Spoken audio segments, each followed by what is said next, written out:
ഞാൻ സൗമ്യ. അപ്പോൾ ഇന്ന് ഞാൻ നിങ്ങളുടെ മുന്നിൽ ഒരു റെസിപ്പി ആയിട്ടാണ് വന്നിരിക്കുന്നത്. അപ്പോൾ സ്ട്രോബെറി ജാം എങ്ങനെ ഉണ്ടാക്കാം നമുക്ക് നോക്കാം. സോ വെറും 3 ഇൻഗ്രീഡിയൻസ് മാത്രം യൂസ് ചെയ്തിട്ട് ഈ സ്ട്രോബെറി ജാം എങ്ങനെ ഉണ്ടാക്കാൻ നോക്കാം. ഇതിൽ പ്രിസർവേറ്റീവ്സോ അങ്ങനത്തെ ഒരു കാര്യങ്ങളും ചേർത്തിട്ടില്ല. അപ്പോൾ സ്ട്രോബെറി ജാം എങ്ങനെ ഉണ്ടാക്കാൻ നോക്കാം. പക്ഷേ അതിന് മുൻപ് നിങ്ങൾ തീർച്ചയായിട്ടും എൻ്റെ ചാനൽ സബ്സ്ക്രൈബ് ചെയ്യാൻ മറക്കരുത്. ബെൽ ഐക്കോണും പ്രസ് ചെയ്ത് കഴിഞ്ഞാൽ ഞാൻ എന്ത് വീഡിയോ അപ്ലോഡ് ചെയ്യുന്നോ അപ്പോൾ തന്നെ നിങ്ങൾക്ക് നോട്ടിഫിക്കേഷൻ വരും ചെയ്യും. അപ്പോൾ നമുക്ക് റെസിപ്പി എങ്ങനെ ഉണ്ടാക്കാമെന്ന് നമുക്ക് നോക്കാം. സ്ട്രോബെറി ജാമിന് ആവശ്യമുള്ള ഇൻഗ്രീഡിയൻസ് ഞാനിവിടെ 200 ഗ്രാംസ് സ്ട്രോബെറി എടുത്തിട്ടുണ്ട്. നല്ല പഴുത്ത സ്ട്രോബെറിയാണ്. സോ ഇത് വാഷ് ചെയ്ത് ചെറുതായി കട്ട് ചെയ്തത് സ്ട്രോബെറി. പിന്നെ അടുത്തത് എടുത്തിരിക്കുന്നത് 1/2 കപ്പ് പഞ്ചസാര. പിന്നെ അത് കഴിഞ്ഞിട്ട് 1 ടേബിൾ സ്പൂൺ ലെമൺ ജ്യൂസ്. ഇനി ഇത് എങ്ങനെയാണ് സ്ട്രോബെറി ജാം ഉണ്ടാക്കുക നമുക്ക് നോക്കാം. ഇനി ഈ സ്ട്രോബെറിയിലേക്ക് നമ്മൾ ഈ 1/2 കപ്പ് പഞ്ചസാര ആഡ് ചെയ്യാം. അത് കഴിഞ്ഞ് എടുത്തു വച്ചിരിക്കുന്ന 1 ടേബിൾ സ്പൂൺ ലെമൺ ജ്യൂസും അതിലേക്ക് ഒഴിക്കാം. എന്നിട്ട് നല്ലപോലെ ഇത് മിക്സ് ചെയ്യണം. മിക്സ് ചെയ്തിട്ട് ഇത് ഓവർനൈറ്റ് ഒരു രാത്രി ഫുള്ള് അത് ഫ്രിഡ്ജിൽ മൂടി വയ്ക്കണം. സ്ട്രോബെറി ഇപ്പോൾ നല്ലപോലെ നമ്മൾ മിക്സ് ചെയ്തു. ഇനി അത് ഫ്രിഡ്ജിൽ എടുത്ത് വെച്ച് ഈ പാത്രം ഒരു മൂടി കൊണ്ട് കവർ ചെയ്തിട്ട് ഫ്രിഡ്ജിൽ എടുത്ത് വെക്കുക ഓവർനൈറ്റ്. കാരണം അത് ഓവർനൈറ്റ് വെച്ചാലേ അതിൽ ആ ഷുഗറും ലെമൺ ജ്യൂസും എല്ലാം കൂടി സ്ട്രോബെറീൻ്റെ കൂടെ നല്ലപോലെ മിക്സായിട്ട് നമുക്ക് ആ പെർഫെക്റ്റ് ആ ഒരു ജാമിൻ്റെ ആ ഒരു രൂപത്തിൽ കിട്ടുള്ളൂ. ഇത് സ്ട്രോബെറി ഓവർനൈറ്റ് ഫ്രിഡ്ജിൽ വെച്ച് എടുത്തതാണ്. സോ ഇനി ഇത് എങ്ങനെയാണ് നമുക്ക് ജാം ആക്കി എടുക്കാം നമുക്ക് നോക്കാം. സോ ഒരു പാൻ വെച്ചിട്ടുണ്ട്. അത് ചൂടായതിനു ശേഷം ഈ സ്ട്രോബെറി അതിലേക്ക് ഇട്ടിട്ട് നല്ല ഒരു മീഡിയം ഫ്ലെയിമിൽ നന്നായിട്ട് കുക്ക് ചെയ്തെടുക്കണം.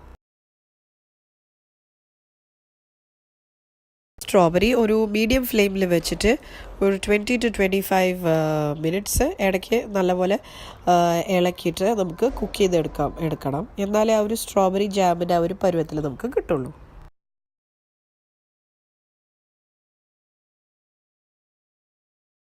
ഇവിടെ സ്ട്രോബെറി ഇതേ കുക്കായി തുടങ്ങിയിട്ടുണ്ട്. ഇതിൽ നമ്മളിപ്പോൾ വേറെ ഇൻഗ്രീഡിയൻസ് ഒന്നും ചേർത്തിട്ടില്ല. ലെമൺ ജ്യൂസും ഷുഗറും മാത്രമേ നമ്മൾ ചേർത്തിട്ടുള്ളൂ. അപ്പോൾ പിന്നെ പ്രിസർവേറ്റീവ്സ് ഒന്നും ചേർക്കാത്ത കാരണം ഇത് ഫ്രിഡ്ജിൽ സൂക്ഷിച്ച് ഉപയോഗിക്കുന്നതാണ് നല്ലത്. പിന്നെ കുട്ടികൾക്കൊക്കെ കൊടുക്കാനും നല്ലതാണ്. കടയിൽ നിന്ന് വാങ്ങിക്കുന്നതിനേക്കാളും പകരം ഇതുപോലെ നമ്മൾ വീട്ടിലുണ്ടാക്കി കൊടുക്കുന്നതാണ് നല്ലത്.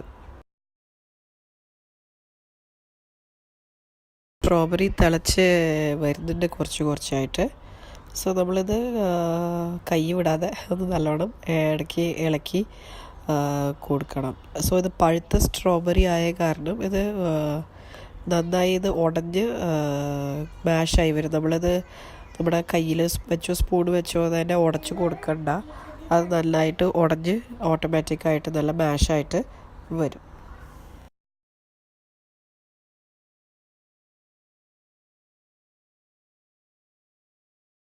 സ്ട്രോബെറി ഇത് തിളച്ച് വരുന്നുണ്ട്.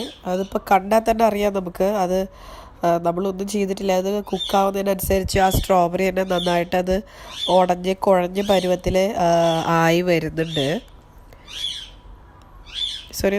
നന്നായിട്ട് ഇത് ഇങ്ങനെ ഇളക്കി കൊടുത്തുകൊണ്ടിരിക്കണം. നമ്മൾ ആഡ് ചെയ്ത പഞ്ചസാരയും ലെമൺ ജ്യൂസും എല്ലാ സ്ട്രോബെറിയുടെ കൂടെ മിക്സായിട്ട് നല്ലൊരു ജാമിൻ്റെ പരുവത്തിലത് ആയി വരണം.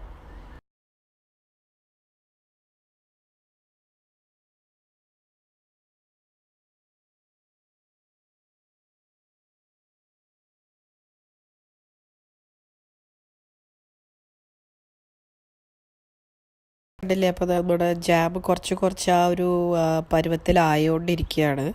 അപ്പോൾ സാധാരണ ഈ സ്ട്രോബെറി ജാം ഉണ്ടാക്കാൻ വേണ്ടിയിട്ട് നമ്മൾ നല്ല പഴുത്ത ചുവന്ന കളറിലുള്ള സ്ട്രോബെറിയാണ് യൂസ് ചെയ്യേണ്ടത്. ഒരു പച്ചയും ചുവപ്പും ആയിട്ട് ആ ഒരു മിക്സ്ഡ് ആയിട്ടുള്ള ഒരു കളറിലുള്ള സ്ട്രോബെറി എടുത്തു കഴിഞ്ഞാൽ ഇത് അത്ര മധുരവും ടേസ്റ്റ് കിട്ടില്ല. അത് സാധാരണ ഒരു പുളിപ്പ് ടേസ്റ്റാണ് ഉണ്ടാവുക. അതുപോലെ ഈ പച്ച സ്ട്രോബെറി എടുത്താൽ. അപ്പോൾ സാധാരണ ഈ ജാം സ്ട്രോബെറി മാത്രമല്ല വേറെ എന്തൊരു ഫ്രൂട്ട് കൊണ്ട് നമ്മൾ ജാം ഉണ്ടാക്കുകയാണെങ്കിൽ അത് നല്ല പഴുത്തത് വേണം. ചീയാതെ നല്ല പഴുത്ത് നല്ല കളറിലിരിക്കണത് വേണം നമുക്ക് നോക്കിയെടുക്കാൻ.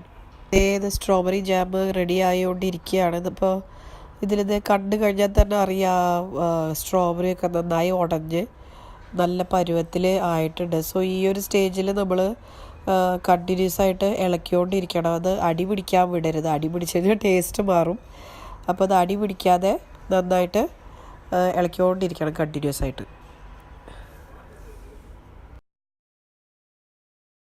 നമ്മുടെ ജാം ഇതേ ഓൾമോസ്റ്റ് റെഡിയായി. സോ കറക്റ്റ് ആ ഒരു ജാമിൻ്റെ പരുവത്തിൽ എത്തിയോ ഇല്ലയെന്ന് അറിയാൻ വേണ്ടിയിട്ട് ഇതുപോലെ ഫ്രീസറിൽ വെച്ച് തണുപ്പിച്ചെടുത്ത ഒരു പ്ലേറ്റിൽ നമ്മൾ ഈ ജാം കുറച്ചിട്ട് കൊടുത്തിട്ട് ഒന്ന് കയ്യിലുണ്ടോ അല്ലെങ്കിൽ വിരലുണ്ടോ ഒന്ന് ചെറുതായിട്ടൊന്നിങ്ങനെ തേച്ച് കൊടുക്കണം. അത് തേച്ചിട്ട് ഇതുപോലെ ആ പ്ലേറ്റ് ഒന്ന് ചെരിച്ച് പിടിച്ച് കഴിഞ്ഞാൽ ആ ജാം അതിലുള്ളത് വീഴാൻ പാടില്ല. സോ അത് വീഴാതെ ആ ഒരു എത്തിയ ഒരു പരുവാണ് കറക്റ്റ് ഒരു ജാമിൻ്റെ ആ ഒരു പരുവം. സോ ഇതുപോലെ ഇരിക്കണം, അത് വീഴാതെ. സോ അപ്പോൾ കറക്റ്റ് ആ ഒരു ജാമിൻ്റെ പരുവം എത്തിയെന്നാണ് അർത്ഥം.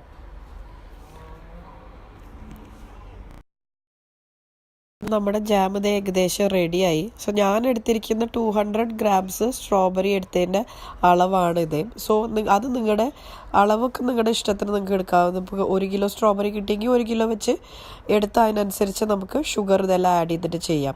പിന്നെ വേറൊരു കാര്യം, ഈ ജാമും അച്ചാറും നമ്മൾ ഉണ്ടാക്കുമ്പോഴൊക്കെ അത് യൂസ് ചെയ്യുന്ന പാത്രം, അത് സ്റ്റോർ ചെയ്യുന്ന പാത്രമൊക്കെ നന്നായിട്ട് ചൂടുവെള്ളം ഒഴിച്ച് കഴുകി വെയിലത്ത് വെച്ച് ഉണക്കിയിട്ട് വേണം യൂസ് ചെയ്യാനായിട്ട്.